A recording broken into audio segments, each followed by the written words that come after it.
Welcome back to the Disability Squeeze podcast. Today we're joined by Sarah Todd Hammer, a writer, speaker, and accessibility consultant who brings both professional expertise and lived experience to the work of building a world that's actually usable for disabled people. Sarah Todd became disabled at age 8 after developing acute flaccid myelitis, an immunological disorder caused by a viral attack on the spinal cord. And while she regained the ability to walk, she continues to live with partial paralysis in her arms and hands. Since then, she's become a 3-time published author, a leading disability content creator. Yes, you are more than likely to have seen her TikToks and YouTube videos, and an accessibility professional partnering with major brands to improve inclusion in products and environment. Sarah Todd, welcome to the Disability Squeeze podcast. It's great to have you here. Thank you so much for having me, Zach. I'm excited to have a really good conversation. Yeah. So first of all, I loved your TikTok video on the extra cost of disability. I think you speak so well on this topic, and I'm really excited to dive Thank into these you. topics more with you because I know how much they mean for you. Yes, very meaningful to me. Yeah. So, okay, for listeners who might not know your background, how would you describe the support needs you navigate day to day? Well, I have partial paralysis in my arms and hands, as you mentioned. So, what that means for me is I can't move my left hand at all. My right hand's really weak. I have limited movement in my right hand, and I can't lift my shoulders up very high.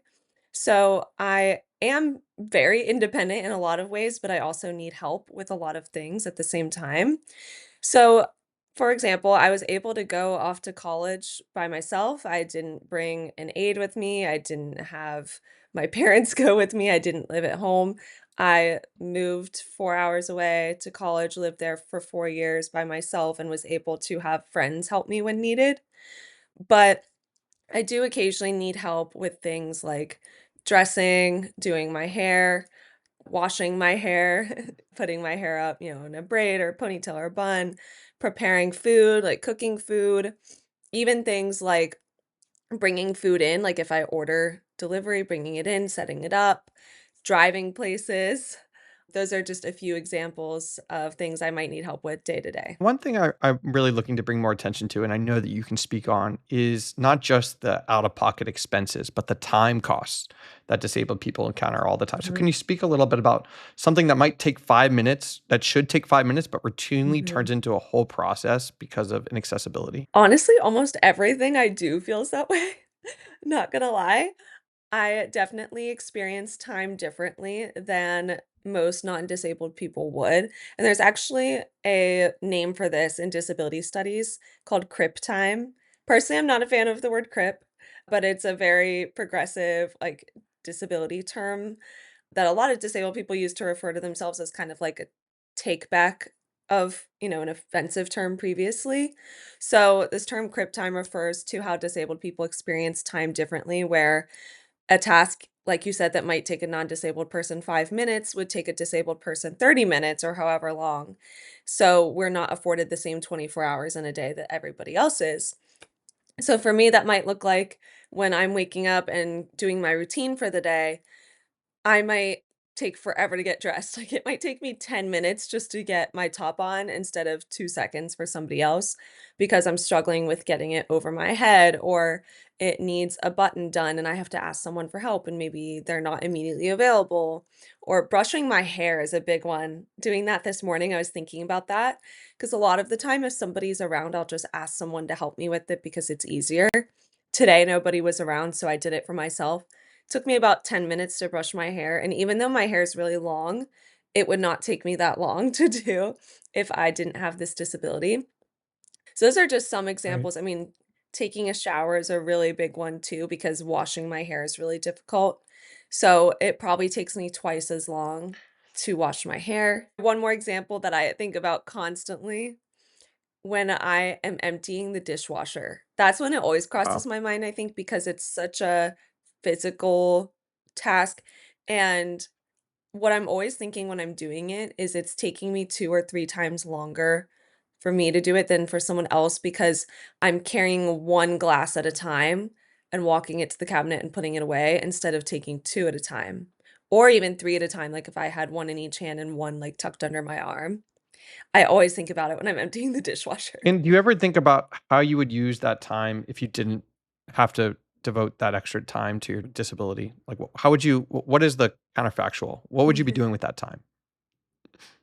think I'd actually never thought about that, but honestly, like, I think I would just maybe be a lot less stressed. Like, in the mornings when I wake up and I have somewhere to be, I'm like, "Shoot, okay, like 30 minutes might not be enough time for me to get ready."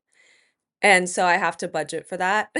Whereas other people might have more time to just kind of go slowly, like make a coffee in the morning mhm. or put on some music or, meditate or journal or whatever they like to do in the morning. Whereas I'm very focused on like my routine, like the very practical things of just like brushing my teeth, brushing my hair, getting dressed, getting out the door. It increases your stress, you think? You think it makes Yes, makes life I very definitely stressful. think so. It probably reduces your Yes. time that you can devote to self-care, but also maybe learning and, hmm work, right? And things that you could be doing hmm for work, getting ahead on your emails of Yes. the day, right? Right. All those things. Yes. So it can be really, really a burdensome thing. And I think something that we're looking to bring more attention to is the impact of these time costs and how accessibility can improve upon. What are some of the major expenses, things that you pay for out of pocket that come with your support needs? So your actual hmm financial costs. hmm So many things. And you and I Yeah. have talked about this before because Hmm. there's so much to dive into. So, I mean, one thing that I think a lot of people don't think about is food costs. So, for me, I really like to go to Trader Joe's and buy a lot of their frozen meals because they're just really easy to pop in the microwave or the oven or the air fryer and have a low effort but pretty decent meal. And frozen meals are more expensive than just cooking for yourself. So that's an extra expense. Things like already prepared or cut, like fruits, like I can't cut an apple by myself, and I love to have apples and caramel in the evening. That's like my evening snack. I don't like the taste of already cut apples. Like, I feel like they just taste different. They don't taste as fresh. But if I don't have somebody around the house to cut an apple for me, I buy the already cut apples in a bag or the already sliced watermelon or pineapple, things like that. It costs so much more and it doesn't taste as good, in my opinion. So there's even kind of like that, like pleasure tax, I guess, like of just a Pleasure tax. small like piece of enjoyment people have. Yeah, like Hmm. enjoyment. And nails and hair are a big thing that I don't see talked about very much. So I mentioned I can't wash my hair. I have an adaptive shower at home I'm very thankful to have, and it enables me to wash my hair. But when I was away at college, I did have like a recreation of that shower, but it was still difficult for me to use. So when I was at college, and then if I'm ever away from home, or if I just am like too tired to wash my own hair, I'll go to the salon and get my hair washed. Can I ask you a question? Did you pay for that accessible Uh-huh. shower yourself in the one that you travel with and you brought to college? Was that something you Mhm. paid for out of pocket? At home, yes, my parents did. Hmm. So I'm Hmm. thankful that I'm still living at home now, and this was done when I was in ninth Hmm. grade. So my parents were, able to do that, which I'm very fortunate they were able to do and willing to do. So at home, yes. College, no, because this was part of my housing accommodations granted to me by the ADA and Great. 504. So thankfully was able to get that. My college was overall very accommodating. So, no, and then when I travel, I don't have anything in my hotel room or in somebody's house, so that's when I'm more likely to go to a salon, or, like, I was visiting my friends last week, my friend's husband washed my hair for me because my friend is disabled and couldn't do it herself, and we're actually talking about how, like, a lot of people think this is weird, and it's totally not. Like, this is something friends help each other with, like, it's not weird at all. So, there can be an added cost in terms of the cost of going to the salon, but there's the added cost of my parents redid my bathroom for that reason. That was the only reason they redid my bathroom. And even just the cost that's not like an actual cost, but like having to ask a friend to do something for you. Like, my friend's husband helping me, he was glad to do it, like, he loves doing hair, but, like, it's something that nobody else would really ask their friend to do, and so that's just something different about friendships with Mm. disability, and I do the same with my nails. I can't trim my nails or paint my nails, and if I don't have somebody around to help me with trimming them, I go to the salon. A lot of the time, I don't even want them painted, so I'll just have them trim them for me, and they charge me $15, which is not much, but it's $15 that I wouldn't be paying if I could do them myself. That's another thing. Costs more for you to get your hair done, your nails done, to basic hygiene. Mhm, What's your thought when mhm, people say this is a luxury? What do you say to that? mhm. Yeah. I love that you brought that up. So, my friend Ryan, who I was actually visiting last week, has a similar disability to me. She and I talk about this subject all the time because we have very similar access needs. We also have things where, like, she can do things I can't and vice versa. But she loves finding ways to do things for herself in terms of finding cool products and things like that.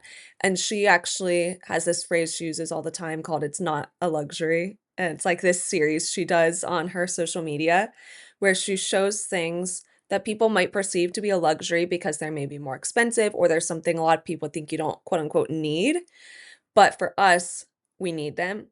And they become not a luxury for us, they become a necessity, and that can even be things like flying in first class on an airplane. That's a luxury for a lot of people, but for me, I often like to do that because then I have more direct access to a flight attendant to help me out. I'm closer to the bathroom, things like that. It just feels more accessible for me. So, accessibility is often framed as a luxury because I think the way it's implemented, it's not geared towards disabled people. Mhm. Things that become accessible are geared towards people who are more wealthy and maybe just want things easier in their lives, and then they so happen to help disabled people out. And that's kind of the opposite of how it should be done, in my Interesting. opinion. And it seems like a through thread or here is that these are things that provide dignity, right? And Mhm, self-worth to people, right? And mhm. these are not luxuries because these are things that non-disabled people could have access to and feel dignified, Mhm. but disabled people need these items to have the same degree of dignity, the same ability to Yes. participate. And so there is a non-luxurious element to this, right? These are needs Yes. for obtaining the same. Their These are needs. needs, and so it's interesting to sort of navigate public understanding of needs versus luxuries and how they might be different for disabled people is what Mhm. you're saying, Yes. right? And Yes, and exactly. that translates into extra costs and also I think a more imagination around accessibility. Yes, absolutely. So I think let's go talk about things that really help you and supports that do work for Mhm, you and that you mentioned just now having access to flight attendants on a plane, but I'm curious just in your day-to-day life, mhm, are there programs, accommodations, or technologies that reduce your burden meaningfully? mhm. I honestly love my iPhone. My iPhone is so helpful. I use that mainly for, like, my content creation and things like that, but there's lots of cool features on it that are helpful in terms of me being able to do my work like that, like voice to text, my assistive touch feature on there. So, love my iPhone. I do like to search for some cool assistive devices that can be helpful. Like one thing that this honestly really shouldn't be considered like an assistive device because I feel like once again it can kind of be for everyone. I use this pair of scissors that just has like a spring in them so they are always kind of open when they're sitting out. So that way you only have to be able to squeeze to use them. You don't have to pull out. I use those every day to open packages, to open food, like they're so helpful. I love those scissors, and once I found them, I bought multiple pairs in case something ever happened to them because they're so, so helpful. But those scissors, I think they cost like Wow. $70, which is so ridiculous. It's like they're a pair of scissors. Like, why $70? My shower is so helpful. One thing that's really cool about it is to turn it on and off and to adjust the temperature. It's operated with this keypad. So, it's all buttons. So, it's just this little pad on the wall of the shower, and I push a button to turn it off, to turn it on, and to adjust the temperature, so that's a lot easier than, like, having to twist a lever around. So, that's a form of tech that's very helpful for me. But honestly, I feel like I do struggle to find devices that can be helpful too. Like, it's not all that often I find something that actually Mm. works and does the job well. I mean, another thing that's really helpful is I do have this jar opener for opening jars in the kitchen. You set it on top of a jar, push a button, and it holds it in place with these like arms on the side, and then it twists it open and then moves the arms away. That's one of the coolest things I own and it actually works. But finding something like that's rare. Sometimes I'll think I've found something that's gonna work and it is just a bust. All right, so it sounds like there are some helpful and some not so helpful tech out there in particular, Yeah. but it comes with a premium, right? Apple costs more than Mhm. Microsoft often, right? Your jar opener Yes. costs a lot of money, right? Your scissors cost extra Yes. than the regular pair of scissors, right? So there Mhm. is these helpful features, but they cost more, and your Yes. opportunities to help pay for those from various sources, government, for example, are limited, right? Your insurance is not going to Mhm. cover that jar opener, right? No.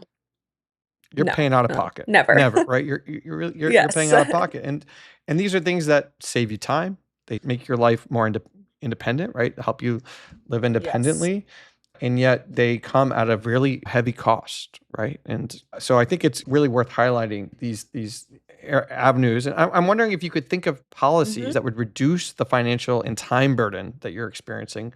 What would you mhm, prioritize? What kinds of policy changes would you like to see? mhm. I think it would be amazing if there could be some type of stipend that disabled people could have access to for these types of costs, and that could be monthly or yearly, like, whatever works. I think monthly would be helpful because then it would enable us to budget better.